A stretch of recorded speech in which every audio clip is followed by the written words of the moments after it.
Halo pemirsa, selamat datang di Reportase Weekend dari studio kami di Washington DC. Kami berdua akan menemani Anda selama 30 menit ke depan dalam acara favorit kita bersama, yaitu VOA Reportase Weekend. Bersama saya Ian Umar dan Aryatna Budianto. Apa kabar pemirsa? Semoga semua aktivitas di akhir pekan ini berjalan dengan lancar dan menyenangkan. Anda dalam keadaan sehat walafiat tentunya. Nah, kali ini kita nih sedang di tengah-tengahnya musim panas, Ian. Buat saya sendiri, walaupun saya sehat ya, tapi kadang-kadang kalau misalnya beraktivitas di luar ruangan, saya jadi agak keliengan. Karena memang beberapa minggu belakangan ini juga Amerika dilanda yang namanya gelombang panas, panas, dan itu kita rasakan bersama di sini. Dan taktiknya adalah untuk mengatasi panas ini memang harus banyak minum dan makan buah. Ya, minum, makan buah, dan juga jangan lupa berteduh pemirsa. Kalau di Amerika itu kan jarang orang bawa payung ya. Kalau saya nggak peduli, saya kemana-mana bawa payung. Dan mengenai gelombang panas dan suhu panas di musim panas ini, ada semuanya liputan di Reportase Weekend kali ini. Gelombang panas ekstrim di Amerika berdampak pada sebuah tradisi mengisi libur sekolah yang diikuti 26 juta anak setiap tahunnya, yaitu Summer Camp. Pengelola perkemahan punya sejumlah kiat menjamin semua tetap aman berkegiatan di cuaca abnormal ini. Salah satu liburan musim panas yang dinantikan oleh warga Amerika adalah perayaan Hari Kemerdekaan Amerika Serikat yang jatuh pada 4 Juli. Pesta kembang api, parade, festival musik, hingga barbecue dan piknik menjadi tradisi perayaan kemerdekaan bagi warga Amerika. Seperti banyak wilayah dunia lainnya, musim panas kali ini juga ditandai cuaca panas ekstrim di Amerika Serikat. Peringatan cuaca panas sempat diberlakukan di wilayah timur laut yang dihuni 100 juta warga atau hampir sepertiga populasi Amerika.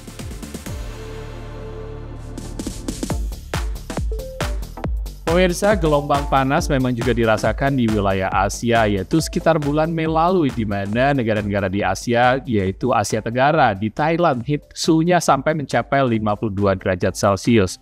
Bahkan di Kamboja suhunya mencapai 43 derajat Celcius. Itu adalah suhu tertinggi dalam 170 tahun. Sementara di Indonesia juga dialami yaitu suhu panas, tapi bukan gelombang panas, yaitu suhunya berada di atas 35 derajat Celcius hingga 38 derajat Celcius. Nah, kalau di Amerika kita juga kepanasan. Betul, dan Amerika Serikat juga dilanda sejumlah seri ya gelombang panas selama musim panas ini, dan ini sampai diberlakukan kayak semacam peringatan lah ya, peringatan bahaya akan cuaca ekstrim di kira-kira inilah sepertiga populasi Amerika Serikat, yaitu di daerah-daerah yang dihuni sekitar 100 juta warga. Kita ikuti liputannya berikut ini.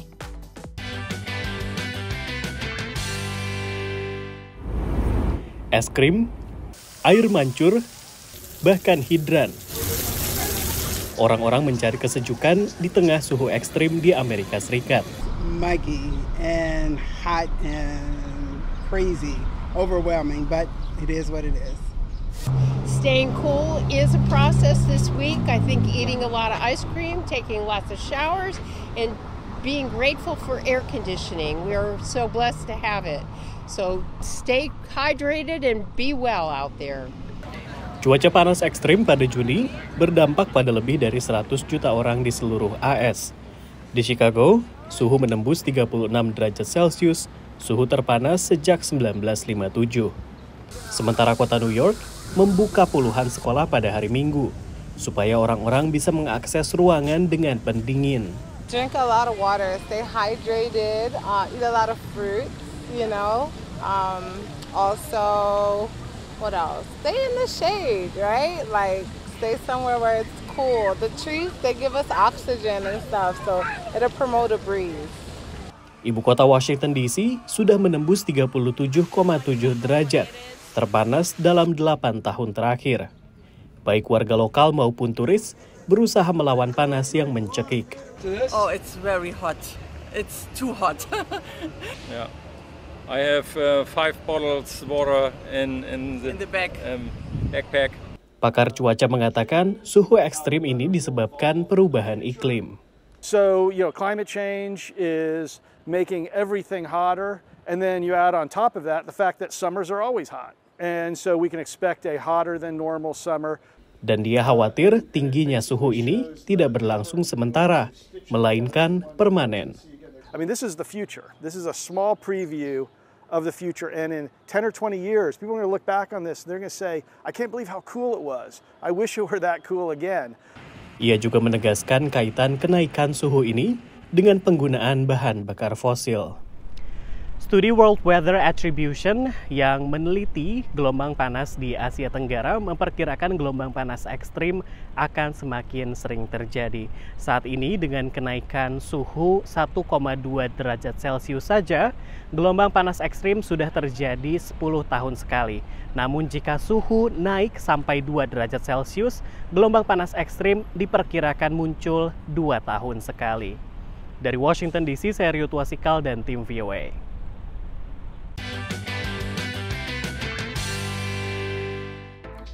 Di Washington DC ini memang nggak ada gelombang panas aja sudah sangat menyiksa. Iya, karena memang suhu kalau misalnya mencapai 35 derajat Celcius di Washington DC, pemerintah setempat memperlakukan yang namanya emergency dan juga situasi untuk berteduh, tempat berteduh diberikan kepada publik dan juga transportasi umum seperti bus itu digratiskan. Betul.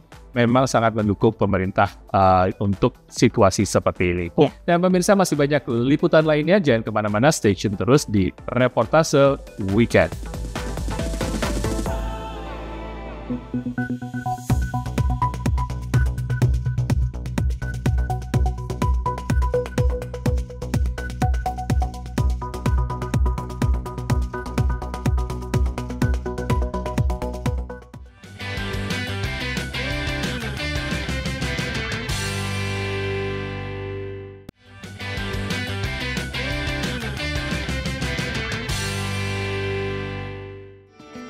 Pemirsa, Anda masih menyaksikan Reportase Weekend dari studio VOA di Washington DC. Musim panas merupakan waktunya warga di Amerika Serikat untuk liburan dan bagi anak-anak usia sekolah, biasanya mereka menghabiskan waktu liburan ini dengan summer camp atau perkemahan musim panas. Tapi tentunya cuaca ekstrim, gelombang panas yang melanda Amerika Serikat cukup membuat tidak hanya orang tua tapi juga para penyelenggara perkemahan khawatir. Ya, ini tradisi sebenarnya. Sekitar 26 juta anak-anak di Amerika kalau sudah musim panas biasanya mereka bergabung dengan yang namanya summer camp tadi atau perkemahan musim panas. Nah, karena suasananya berbeda, yaitu suhunya semakin panas, sekarang banyak sekali summer camp atau organizer dari summer camp ini memastikan anak-anak ini tetap sehat, tetap menjaga aman gitu ya. Aman walaupun suhunya cukup tinggi dengan berbagai kiat berikut.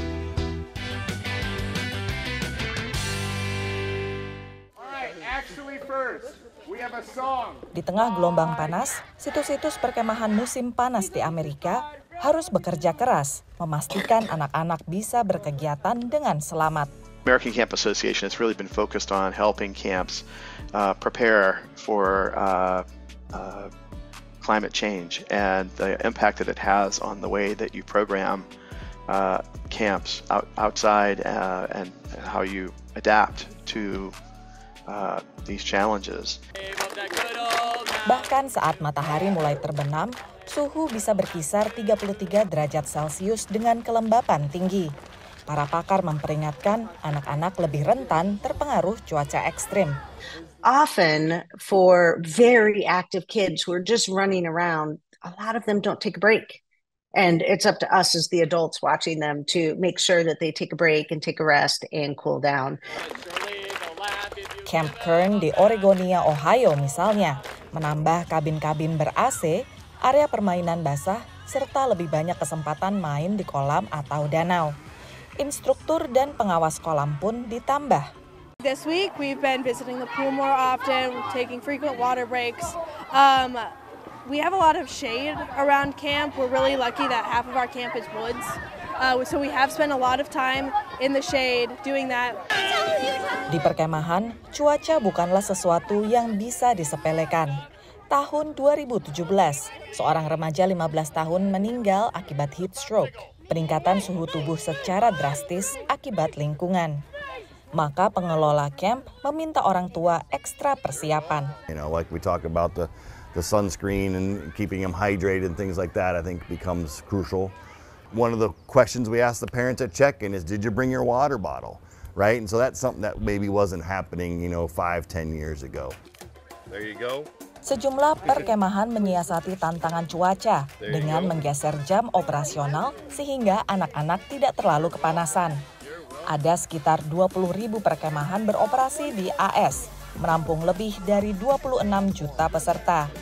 Camp musim panas bukan hanya berfungsi sebagai pengisi kegiatan liburan, tapi juga membangun kemampuan bertahan hidup, keterampilan sosial anak, sekaligus asah kreativitas. Dari Ohio dan Georgia, VOA.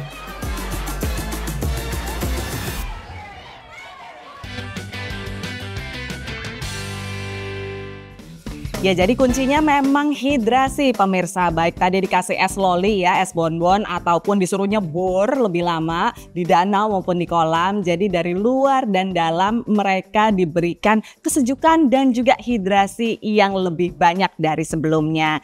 Nah, untuk menyejukkan diri, mari kita mengikuti berita entertainment, Ian. Ya benar sekali ya, walaupun ya Amerika sebenarnya 4 musim ya. Kan juga bisa merasakan yang namanya musim dingin, musim semi, tapi ternyata musim panas memang cukup panas. Oke, untuk menyejukkan diri, bagaimana kalau kita menyimak berita entertainment dari VOA Entertainment Update bersama Gandira Pratama.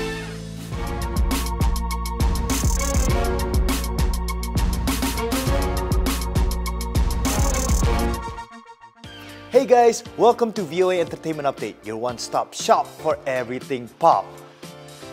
Guys, minggu lalu kami sempat bahas mengenai band metal berhijab Indonesia, Voice of Baceprot, yang mencatat sejarah sebagai band Indonesia pertama yang tampil di salah satu festival terbesar, Glastonbury Festival di UK. Nah, mereka ingin share nih pengalaman mereka khusus untuk VOA Entertainment Update.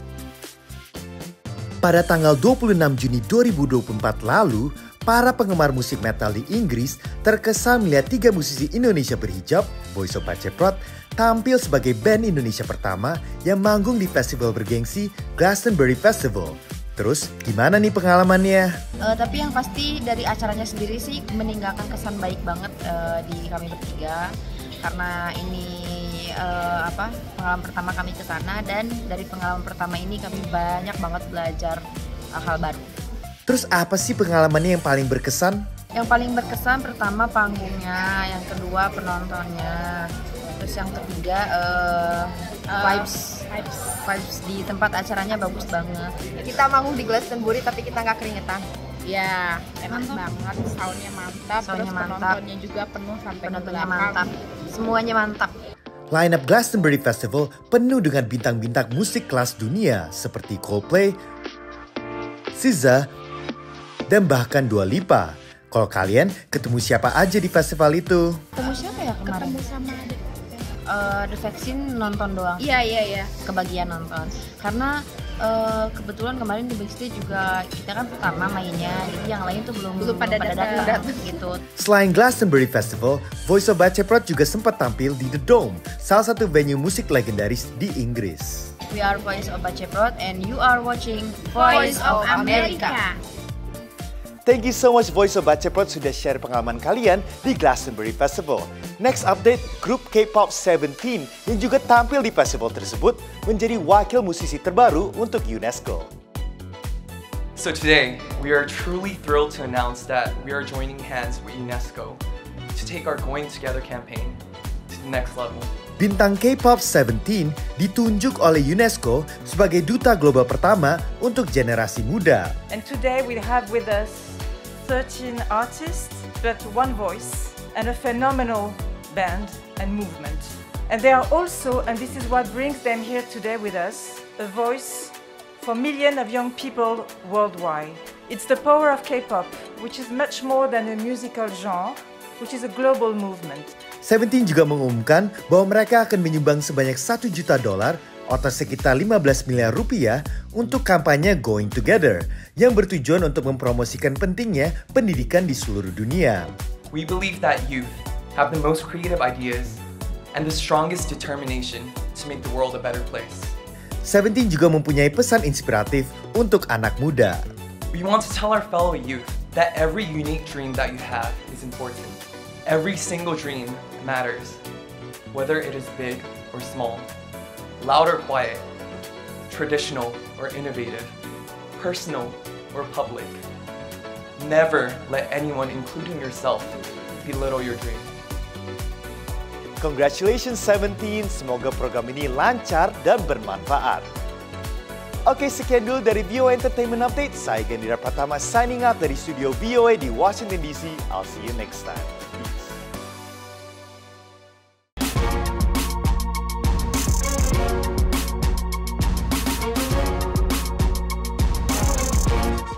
Terima kasih Gandhira atas update-update-nya dari informasi-informasi menarik mengenai seputar selebriti dan juga dunia entertainment di VOA Entertainment Update. Ya, nah sekarang kita istirahat lagi pemirsa, tapi jangan kemana-mana karena sehabis ini kita akan melihat bagaimana warga Amerika merayakan hari kemerdekaannya yaitu 4th of July. Jadi stay tune di Reportase Weekend.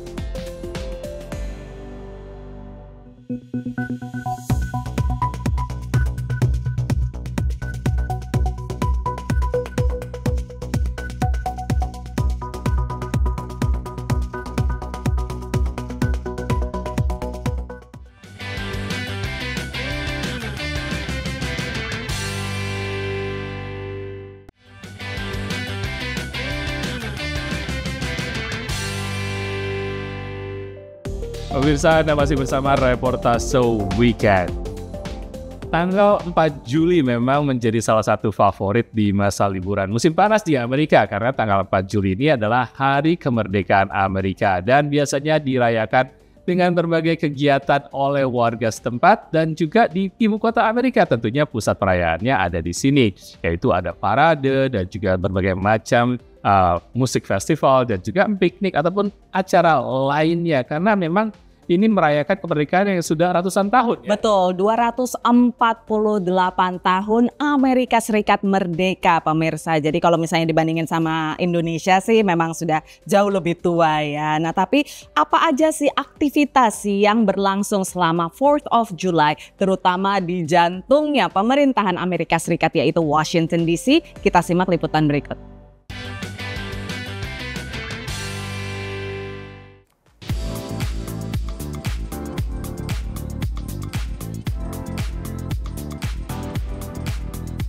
Hey guys, happy 4th of July, Hari Kemerdekaan Amerika. Tadi saya ditelepon sama Yogi sama juga Gandhira kalau kita bakalan piknik di acara 4th of July ini.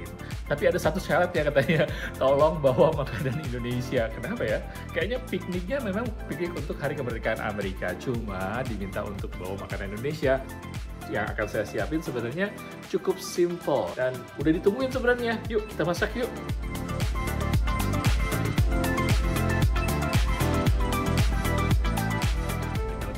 Perjalanan menuju Washington DC, kita akan ketemu sama Gandhira dan juga sama Yogi.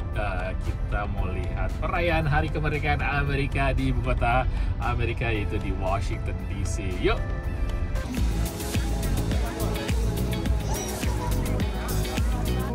Penuh banget. Kita sekarang berada di National Mall dan kalian bisa lihat nih teman-teman. Penuh banget, walaupun tadi hujan loh ya. Iya tadi naik metro kan hujan, udah deg-degan aja nih berhenti nggak ya, ternyata agak-agak cerah sekarang. Dan orang-orangnya udah rame karena memang metro udah gratis dari jam 5 tadi. Twistnya adalah acaranya emang Hari Kemerdekaan Amerika, tapi menunya Indonesia. Menu Indonesia karena kita kangen sama Indonesia.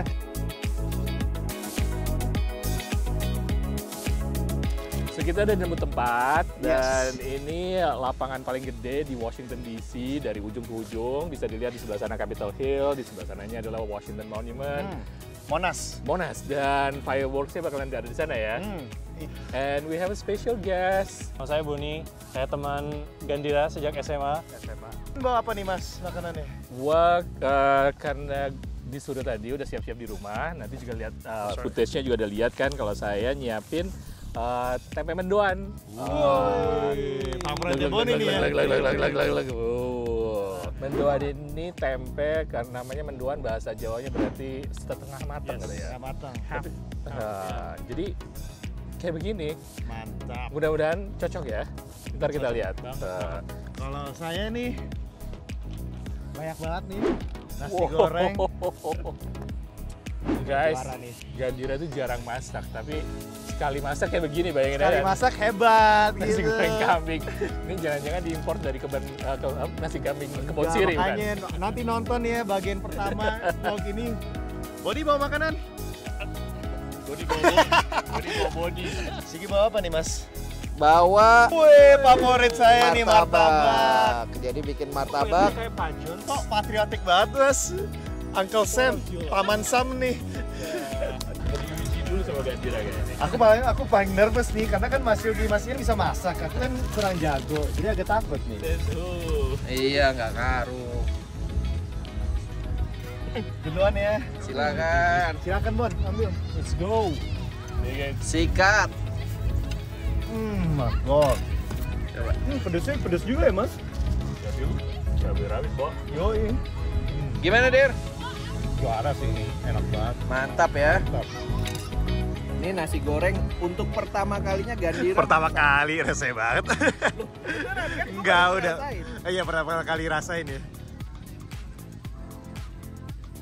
Lumayan kan? Oke guys, sekarang kita menikmati makanan dulu sambil kita nunggu fireworks. Estella.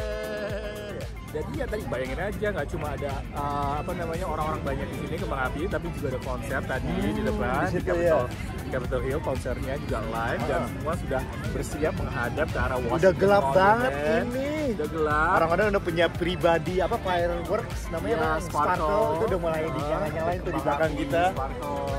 Terus juga udah pada pakai glowing in the dark. Iya, glowing in the dark. Tuh dia tuh, wah pas banget tuh. Kita nonton dulu yuk. Maaf ya, kita nonton dulu ya.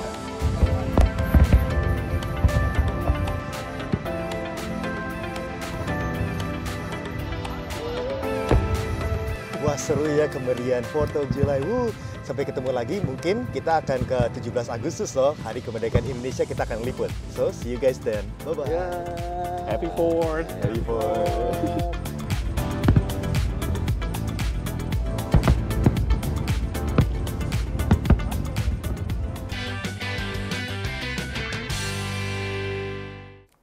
Ya, itu memang Pesta Kembang Api adalah acara yang ditunggu-tunggu ya. Ada parade juga dari berbagai negara bagian, tapi lalu ditutup, dikemas dengan kembang api pertunjukan yang kolosal tadi. Luar biasa, walaupun cuacanya panas, hujan, tapi orang-orang setia ya, banyak yang ngumpul di Washington DC. Dan sudah tradisi juga kita ikutan piknik dan makanannya memang biasa kalau orang Amerika tuh harus ada hotdog dan macam-macam ya. Tapi kalau misalnya kita kadang-kadang ayam goreng. Kalau orang Indonesia juga pikniknya beda mungkin ya. Tadi makanannya juga berbeda.